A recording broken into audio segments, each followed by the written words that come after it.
ഈശോയിൽ ഏറ്റവും സ്നേഹം നിറഞ്ഞവരെ,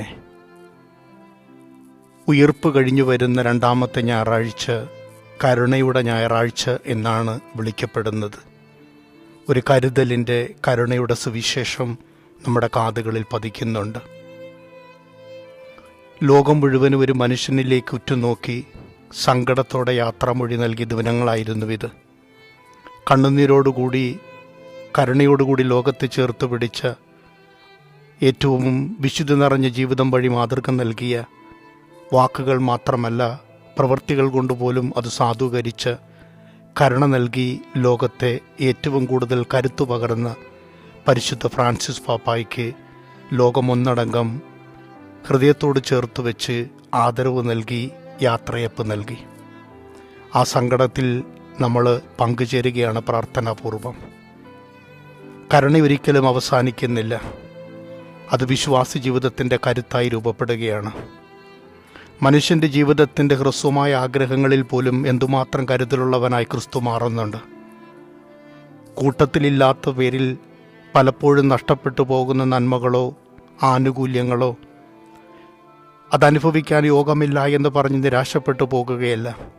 ആഴമായിട്ടും ആത്മാർത്ഥമായിട്ടും ആഗ്രഹിക്കുക, പ്രാർത്ഥിക്കുക. അവിടെ ദൈവം സമീപസ്ഥനാണ്. ചിലപ്പോൾ മനുഷ്യ സഹജമായിട്ടൊരു കുഞ്ഞു പിടിവാശിയാകാം, നിർബന്ധങ്ങളാവാം. ആ നിർബന്ധങ്ങൾക്ക് പോലും വഴങ്ങിത്തരുന്ന നിബന്ധനകളില്ലാത്ത ദൈവത്തിൻ്റെ സ്നേഹം എത്ര വലുതാണ്! ഇതിനെ കരുണയെന്നല്ലാതെ മറ്റെന്താണ് നാം വിശേഷിപ്പിക്കേണ്ടത്? ദൈവസ്നേഹത്തിൻ്റെ ആഴമറിഞ്ഞ് ജീവിക്കുവാൻ, ആ കരുതലിൻ്റെയും കാരുണ്യത്തിൻ്റെയും സ്പന്ദനങ്ങൾ തിരിച്ചറിഞ്ഞ് ജീവിക്കുവാൻ, ഇനി മുറുമുറുപ്പുകളൊന്നുമില്ലാതെ, സംശയമില്ലാതെ സംശുദ്ധമായ ഹൃദയത്തോടെ ജീവിക്കുവാൻ ചില ഇടപെടലുകളും സന്ദർശനങ്ങളും അനിവാര്യമായി വരുന്നില്ലേ? കൂട്ടത്തിലില്ലാതെ പോയത് ചിലപ്പോൾ കുറവുകളായി തോന്നിയേക്കാം. എന്നാൽ കൂട്ടത്തിലുള്ളവരെക്കാൾ എന്തുമാത്രം കൂടുതൽ അനുഗ്രഹത്തിന് കാരണക്കാരേത് മാറപ്പെടുന്നുണ്ട്. ചില നഷ്ടങ്ങളൊക്കെ നമ്മുടെ ജീവിതത്തിൻ്റെ ഏറ്റവും മോശമായ കാര്യമായി കരുതരുത്. അതിനേക്കാൾ ശ്രേഷ്ഠമായി മറ്റെന്തിനോ വേണ്ടി ദൈവം കരുതി വെക്കുന്ന ഇടങ്ങളായിട്ട് കരുതിയാൽ മതി. ചിലപ്പോൾ ചില നഷ്ടങ്ങൾ കരച്ചിലുകളാവാം, സങ്കടങ്ങളാവാം, കാഠിന്യമായി രൂപപ്പെട്ടേക്കാം.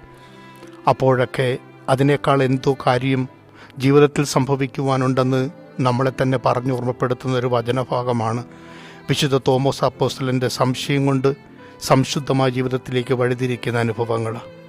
പിടിവാശി അത് നിർമ്മലമാവട്ടെ, ആത്മാർത്ഥമാവട്ടെ. ദൈവത്തിൻ്റെ കാരുണ്യം എല്ലാ മനുഷ്യരെയും ചേർത്തണയ്ക്കുന്നുണ്ട്. ഇനി വിശ്വാസമുള്ളവരായിട്ട് നമുക്ക് മുന്നോട്ട് പോകാം. കണ്ട് വിശ്വസിക്കുവാൻ നമുക്ക് സാധ്യമായില്ലെങ്കിലും അറിഞ്ഞ് വിശ്വസിക്കുവാനും അനുഭവിച്ച് വിശ്വസിക്കുവാനും മനസ്സിലാക്കി വിശ്വസിക്കാനും ഒക്കെ സാധിക്കട്ടെ. അതുതന്നെയാണല്ലോ ജീവിതത്തിൻ്റെ നന്മയെന്നൊക്കെ പറയുന്നത്. എല്ലാം എല്ലായ്പ്പോഴും എല്ലായിടത്തും നാം ആഗ്രഹിക്കുന്നത് പോലെ മനസ്സിലാക്കാൻ അല്ലെങ്കിൽ വെളിപ്പെട്ട് കിട്ടുമെന്നൊന്നും വ്യക്തതയില്ലല്ലോ. എന്നിട്ടും ഏതെല്ലാം കാര്യങ്ങളിൽ നാം വിശ്വാസമുള്ളവരെ പോലെ ജീവിക്കുന്നുണ്ട്. അതുതന്നെയാണ് ജീവിതത്തിൻ്റെ ഒരു നന്മയും ചൈതന്യവും സൗന്ദര്യം എന്ന് നമുക്ക് വിശേഷിപ്പിക്കാം. ഈ കരുണയുടെ ഞായർ അങ്ങനെ നമ്മളിലേക്ക് തുറക്കപ്പെടുന്ന അനുഗ്രഹത്തിൻ്റെ, കുത്തിത്തുറക്കപ്പെട്ട തിരുവിലാവിൻ്റെ ആഴം അനുഗ്രഹമാണ്, സ്നേഹമാണ്, കാരുണ്യമാണെന്ന് പഠിപ്പിക്കുക.